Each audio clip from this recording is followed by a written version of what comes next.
175కి 175 వస్తాయని ఎంతో కాన్ఫిడెంట్గా ఉన్నటువంటి వైసీపీకి ఇప్పటికే ఎదురు దెబ్బ తగిలి ప్రతిపక్ష స్థానానికి కూడా వీలు లేకుండా 10 స్థానాలతో సరిపెట్టుకోవాల్సి వచ్చింది. దీనంతటికీ కారణం ఒకే ఒక్కడు, మరి మన పవర్ స్టార్ పవన్ కళ్యాణ్ అన్నమాట.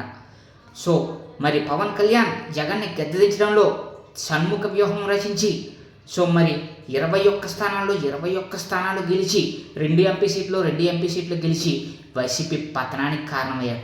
సో వైసీపీని 10 సీట్లకు పరిమితం చేయడంలో సక్సెస్ అయ్యి సో మరి చంద్రబాబు గారు అలాగే పవన్ కళ్యాణ్, మోడీ వీళ్ళ ముగ్గురు కలిసి షణ్ముఖ వ్యూహం పన్ని సో మరి జగన్ని గద్దెదించి ఈరోజు ఆంధ్రప్రదేశ్ చరిత్రలోనే మరి సరికొత్త చరిత్రను తిరగరాయడం జరిగింది.